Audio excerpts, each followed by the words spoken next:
So Harry and I were uncovering our camper for the new season, and as we were getting it opened up, I heard a noise in the roof area, the ceiling area of our camper. And at first we thought it was a mouse, and I looked all throughout the camper, through drawers and everything, and couldn't find any evidence of a mouse being in the camper. And it persisted up there for a couple of days, so we thought, well, okay, maybe it's up in the air conditioning raceway that we have up in the ceiling. And so we took the inside ceiling cover off of our main air conditioner, set a mouse trap up there, and nothing for a couple of days. So in the meantime, this thing is still living up in the space between the ceiling and the roof of our camper. We do have red squirrels. And I think that's what it is.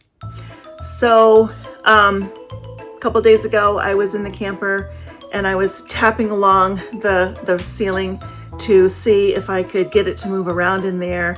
And it started to move towards the front of the camper. So I kept tapping the ceiling further and further and further up to the front of the camper, and then could hear it running down that space between the front of the camper where there's a gap between the cap cover and then the interior wall where it curves around.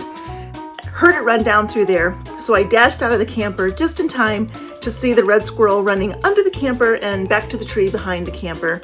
And then he proceeded to climb up into the tree and chastise me for chasing him out of his little fancy home. So we are now in pursuit of trying to get rid of this little red squirrel. I really hope that it's a he and not a she with a nest of babies up in our ceiling area. So I don't know, we'll see what we can do. Harry went ahead and got a couple of different types of traps. The first one that he got is, well, I should say, we started out with a live trap, trying to be humane about this, and set it up overnight, put some suet and birdseed into it and some peanuts, and turned out the next day we caught a raccoon. So we had to deal with that. And then Harry went to the store and he got these. Victor is the brand, and it's a plastic but really strong mouse trap that I proceeded to load with peanut butter. And I set two of those out underneath the camper last night, and they were both empty. When I checked them in the morning, the peanut butter was gone, one of them was tripped and the other one wasn't, and no red squirrel to be found. So we also have this hefty duty wooden one that has a really, really strong spring also. All of these are rated for catching rats, and so hopefully this will be strong enough for this squirrel if we can happen to actually catch him. But I think I know what's going on as far as how he's getting in and out of the camper and where he's actually kind of staying when he is in the camper. Okay, so I'm going to take you out to the front of the camper so that you can see what I'm talking about. So where the nose of the camper is and how it curves down, there's a gap between this fiberglass cap on it and then the interior wall that's in the camper.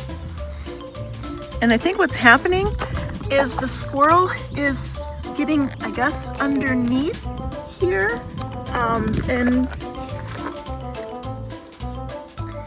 potentially he's climbing up in there and getting inside the camper somehow, up through that area where the gap is. And what we don't know is if it's okay to try to permanently seal that up, because we're thinking that it's probably some kind of a air gap so that moisture doesn't build up in there and potentially mold. I don't want to stuff steel wool up there because it will rust, because that area will get wet as we're traveling down the road. I'm thinking maybe copper mesh, but again, we're just not sure if that's the right method to do to seal that up so nothing gets into that space. So I'll show you where it is that I think that he's constantly staying, because every time I come into the kitchen area of the camper and I tap on the ceiling, that seems to be where he always starts out from, with his scurrying noise to make his way then up to the front of the camper to try to get away from me. So in our camper, up in the ceiling, we have these LED puck lights that are mounted up in there, and whenever I've been tapping on the ceiling, he seems to be located, somewhere around in this area. So I'm thinking that I'm gonna pull that light out of the ceiling and then bait a trap and stick it up there and hopefully catch the squirrel. So I don't just want to stick some poison up there to try to kill it, because if it eats it and ends up dying up in the roof area, then that's a problem, because who knows where he's going to be when he dies, and then we would have no way to get the body out, and then it would start to decompose, and that just would be disgusting and smelly, and we don't want to have to deal with that. So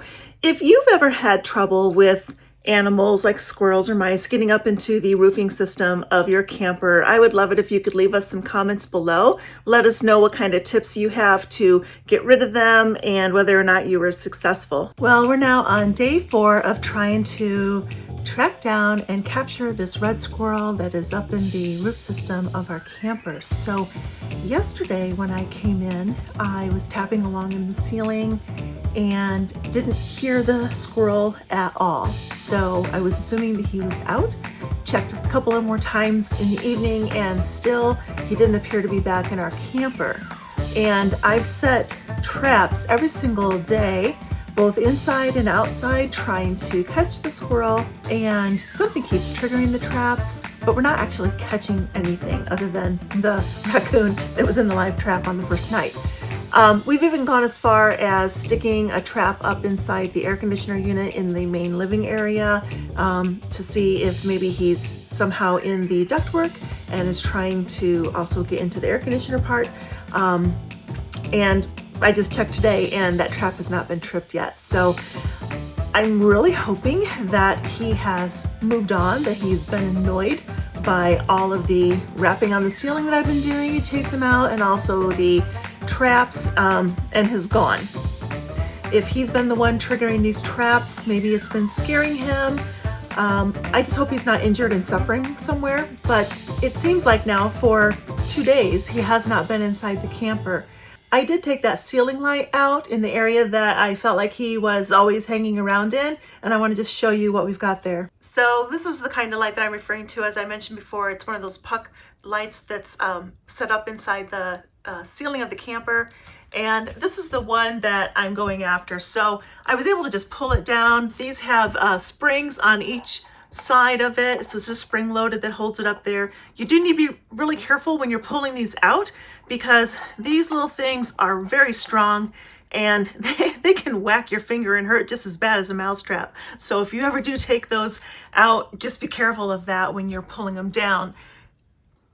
So I stuffed a headlamp up inside that opening just so that I can light that area to show you what's going on up there.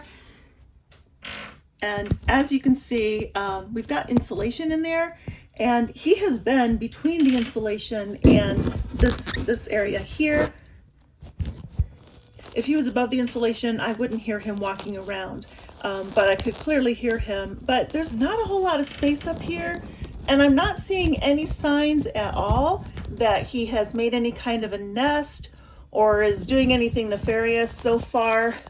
No wires appear to be chewed, and everything seems to be functioning as far as electrical current, so I think we're good in that respect.